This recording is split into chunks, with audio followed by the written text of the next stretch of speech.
Hello, you wonderful people, and welcome to another episode of Crime Centric. This being a show where I talk about TV shows that are crime dramas. For today's episode, I'm going to talk about The Old Man, Season 2, Episode 3. A great episode. A lot of really interesting things went down in this episode, so let's break it down. I appreciate the recap, basically, because I talked about this last episode about how, it's so beautiful how, in some stories you probably would have gotten the first two episodes. Those storylines would have probably been, meshed together, would have been a back and forth, but giving each side of the episode two sides of the same coin in this two back-to-back premiere, showcasing these two different storylines that were basically happening parallel to each other. And I just love that the recap kind of reflects that. I just thought that was kind of nice. But we're immediately picking up in the aftermath. So it is one of the possibilities. I thought it ends up being that Harold ended up shooting Hamzat, but it's would Hamzat have actually pulled the trigger? Yes, he had the gun in his hand, but would he have actually pulled the trigger on Johnny/Dan? It's unclear, especially considering Emily's outside. I don't know, because it's just in that he's seeing Johnny face to face after all these years, so it's all those emotions came rushing forward. But it's just I don't know if he would have actually pulled the trigger. It's kind of a moot point. I mean, he had the gun ready, but I mean, whether he would have actually pulled the trigger, like I said, that's a whole other conversation. We'll never know. But I think it speaks volumes that Johnny was, even before Emily came in there, because Johnny's still under the belief that Emily's dead. I'll probably go to Dan, because it's Dan is who he is now, and he's kind of left Johnny behind, so probably better just to call him Dan. But either way, Dan believed that Emily was dead, so it's not like he's doing this because okay, where's my daughter? I mean, maybe there's some element of I need to keep you alive because I need to know where my daughter's buried so I can take her home type of thing, or where her body is so I can take her home. But also it's just I think there's also the element of there's history between them. Let's not forget, back in the day, he did believe in Hamzat. He fought for him and went so far and above before him because he thought he was a good man and believed in him being the right person. So he believed it was a just cause he backed. And so I think all of that influenced his decision to try and help. But then Emily shows up. She patches up Hamzat and immediately hugs her dad, because I wasn't sure how Emily was going to react. But it's yo, Dad, you're here, and I'm so happy to see you. I'm so glad to know that you came after me. But also at the same time, this is my bio. There's all these emotions, but it's we don't really have time to really process and deal with all that because there's a lot going on. So now the question becomes, what are we going to do? Harold is well, we need to just go and leave. And even Hamzat is we should do that. But Emily's no, I'm not going to leave him. Does Harold know what Hamzat is to me, who, what I am? And he's yeah, I told him. It's then you know that I'm not just going to leave him to die. It's her perspective on Hamzat, it's just been a thing of she's had to have so many other people tell her who Hamzat was, and now it's now she's got to know him, and the time they spent together, how once again, these are people who were practically trying to kill each other quite a few hours ago, and for things to kind of be where they are, it's still the thing of you are my dad. You hold a part of who I am. So I need that part of me, my mom's gone, but at least some part of me needs to be out here living in the world. But also, it's we need to take him back to his home, because she heard from her cousin how important that place is. It's if it wasn't for Hamzat, he's what keeps them safe. And it's that home will never be safe if he's not here. And he will die if he's left here. So Johnny's well, Dan's okay, we'll help. And as they're leaving, Harold's what the fuck are you doing? He's you didn't hear it in her voice? If we leave Hamzat to die, we will lose her forever. This is something important to her. And she even says it later on, this is important to me. And for John, it's a thing of, hey, if it's important to her, it's important to me. Once again, they do have their complicated history, but Hamzat was someone that was kind of important to him at one point in time that he believed in, so I don't know if that's all fully gone all these years later, because there's just so much that was not so much unspoken, so many unspoken words in that exchange at the end of episode 1 and picking up where we are right here in episode 3 of just that look between them, no words said. It's just because there's so much pent up, 30 years of pent up stuff of just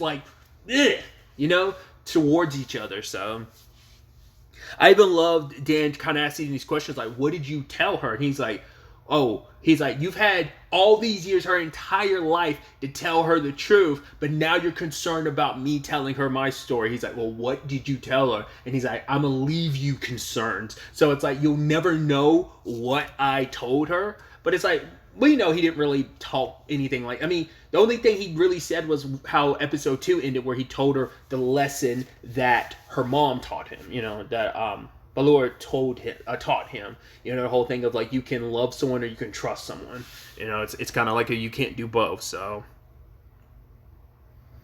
and he just kind of obviously just talked about where she's from and just like how he knows it sucks what he did and all this, but it is a situation of he needed to see her, and now that he has, he can at least know like she's alive and potentially happy out there in the world, and that's all he needs. The situation back at Hamzat's place is tense because we're picking up right where like all the guns are pointed at Omar, but he's kind of like, yeah, you don't have the power that you think you do. Because he's like, if you did, I would be like arrested or dealt with right now, but it's like recalled back. But it's like, the fact is I'm here and there's no repercussion. Like, you don't have the power you think you do. But Khadija, which I'm going to butcher her name, because I made sure to look it up this time, and I'm like, I'm going to butcher it. Is it Khadija? I'm butchering it. I'm sorry. She says, like, you don't know who you're messing with. You don't know who's backing Hamzat, so you don't want to do this. The Chopper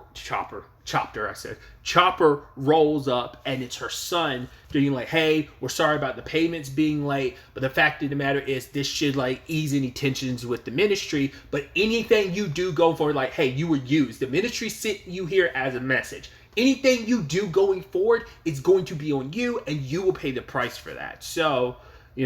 so that kind of appeased things for a while, but then her son was like, yeah, the thing is, Morgan Boats froze every asset, so we are up shit's creek without a paddle. The moment the dig site was like the deposit was like fully in motion, we're digging up everything of the lithium, that all that was a beneficial relationship, and it would have kept the Taliban like at bay, but now it's just like everything's going sideways. He even says this later on. He's like, you should have talked to me about this, Mom, before we even got to this. I could have helped find a different way. And she kind of looked at him. He's like, you're of the two of us, you are really in no position to be mad right now. And she's explaining just like he didn't want anyone to know she was here, which he's like, I get it. I totally understand that.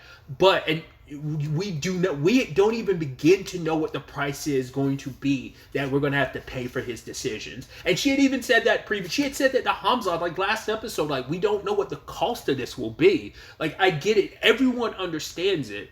I mean, Emily's cousin got gunned down because she was just a mother trying to go after her child because he ended up being outside of the facility at the time. I was like, fuck. And then he's walking, and I was like, I didn't know what Omar was going to do, because Omar made that point like last episode of like, oh, like, you do this to me, I will make sure every kid basically gets recruited and turned into a child soldier if you mess with me. So I was like, oh god, he's going to snatch a kid. I didn't know what he was going to do, but he asked him about Emily, and he kind of gives an answer. He's like, oh, is there a new person that's here? And he kind of nods, and it's like, is it a woman that doesn't speak our language? He hits Omar and runs, and they're holding him, and his mom tries to come get him, and she gets gunned down. You're like, I was hoping at least maybe she'd survive, but it's like, no, she died in that moment. I was like, that sucks. And then everything popped off. I love that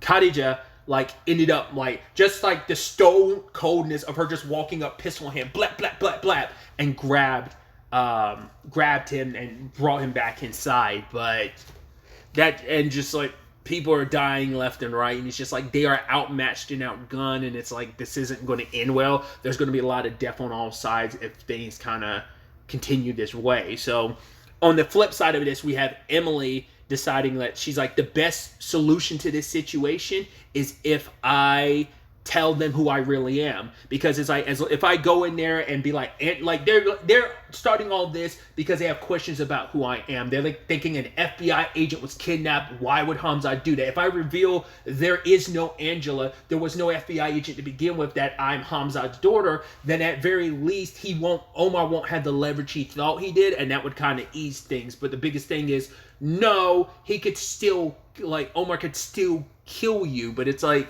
in her mind, it's like that was the best opportunity. But Hamzat's like, no, this is my situation. I'm the one that caused this. Like, I'm the one that opened the door. You should not have to take the fall, and you should not suffer the ramifications for the choices I made.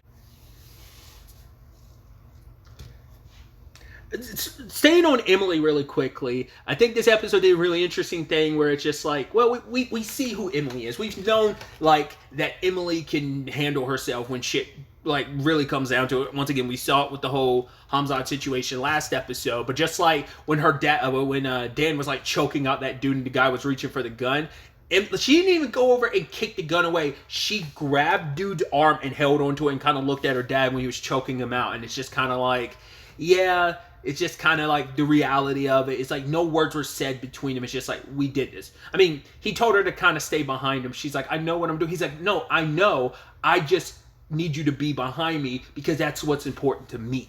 So Harold ended up talking to Marion, and Marion's like, oh, I will send in a chopper, but they're going to want to be invisible. They're not going to want to be noticed, and they're not going to want to be in Afghanistan airspace for too long. So when the copter comes, it's going to pick up 3 people, and you need to go. So, and she's saying, like, the price that it's going to pay. It's like, oh, a dinner and stuff. And I'm like, he was taking it as like, I don't know what this really means and what this is really going to cost me. But I was like, is she being facetious, or is she legitimately saying a dinner, or is that like code for something else? I mean, he was implying like it was code, but I was like, I don't know if that's supposed to be legitimate considering like your relationship. I don't know. I mean, obviously him and Emily and Harold are in an interesting spot because she's like, I told you not to come here. He's like, almost like, what? You expected me not to show up here? But him and Johnny had this interesting conversation because Harold's takeaway from that conversation was, yeah, like, came here for Angela, and she's not even Angela. Like, came here to rescue a person who doesn't exist anymore. But Johnny's like, no. She didn't mean that to you. But he's like, yeah, but it's still somewhat true. He's like, you told me that I need to be careful that Angela wouldn't kind of be existing anymore. And he's like, yeah, you were right. I just didn't expect it to all go down in the same day.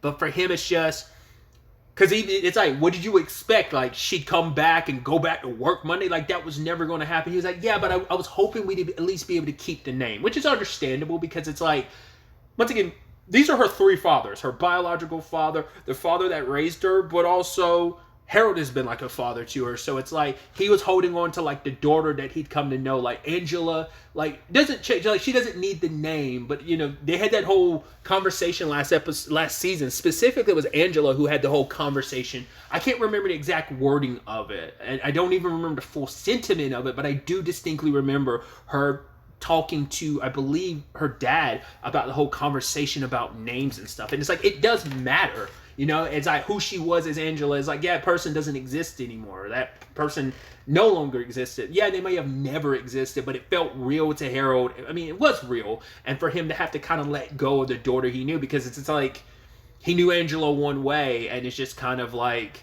that person is going, because like the person in front of him, it's like, is that even Emily, or is that Peruana? You know, so there's so much there. Because he was like, yeah, I told her not to come, like, and she, you know what she told me? She basically told me to fuck off. He was like, no matter what Hamzat said, you raised one hell of a kid, you know? But when it was all said and done, Hamzat wasn't going to let his people be slaughtered. So he was like, yeah, I know what this is going to mean. You're going to take me, but as long as it lets other people live, I don't care. So came and faced this head on. And then Emily went after him, and it became the whole conversation. He's like, okay, like, I'm going to take your dad, and no one else has to die, and he doesn't want people to die. But I, out of my own curiosity, I want to know, because it's always going to bug me, who are you? What part? Like, you're the reason this all popped off. And Emily, I think, you know, looking at, like, she doesn't say anything or doesn't fully confirm anything. He's asking her, like, okay, you're the FBI agent. What are you to Hamzat? And all she's doing is staring at her cousin's dead body. And it's just kind of like she walks over. I didn't know what she had in her pocket, but she's like, yeah, I'm Parwana Hamzat. And, like, in that moment, he's kind of realizing, like, what this all means. He's like, what? And it was enough time to give, like, stabs him in the neck. Shots pop off. People are dying left and right on both sides. Harold was able to call in a helicopter and told him, like, no, this is the location. Sent people in, and they ended up wiping out all of Omar's people. And at the very end, you know, Emily, ended up, well, you know, all the same, but, like, she picks up the gun. And I was like, it felt poetic because Omar has said, this isn't your fight. Which, there's been so much leading up to this point where it's like you had Hamzat saying, like, sorry but not sorry. He's like, I'm sorry that I started all this, but I'm also not sorry that you got to see your home and your home got to see you. And so for her, it's like, oh, this is my fight. This is my home. You know, this is my family. So this is just as much my fight. And you came here and started shit and you got to pay the price for it. And I was kind of like, once again, because Omar was just so swarmy. He thought he was so damn in control. He thought it was so important for him to finally get. Because I was hoping, I was like, please don't let this bastard, like, get away. But it's like, no, he got. So. And just the episode just ending on, like, the zoom in on her, like, after she kills Omar. So you're just like, it's going to be interesting to see how this plays out, what the fallout of this is going to be. I guess one thing I also wanted to add in here too, context-wise, I think it's interesting for Emily to be the one that put him down in front of everyone, because everyone in the village is looking, because it's almost like like, we know who you are, and you being the one to do it feels poetic, because it's like, right, Hamzat's always protected him, so it's like for your daughter to do that is poetic too, and to know that you decided to do this for us, even though you were kind of probably, sadly, the instrument that kind of set all this in motion. So it's interesting to think about, like, even what that might mean in the future, like how people will respond for her doing that. Once again, it's just the element of this is set so much shit in motion. I mean, stuff has already been in motion and there's no stopping it. Once again, in the grand scheme of things, what is the price that's going to be paid for Hamzat setting all of this in motion? The moment, I mean, to be fair, he'd been looking into this, he'd been orchestrating and working so hard for this Parwana situation for a while, and it's just him kidnapping her and taking her was like the final straw that broke the camel's back that set all this in motion. So we still don't know how the dominoes are going to continue to fall and what the aftermath of this will be, but it's definitely going to be interesting to see where the next episode ultimately ends up taking us going forward with all of this. But really, that's all I wanted to talk about. Till the next time we meet, be happy, be safe, live life to the fullest, and enjoy it. Good day, and goodbye.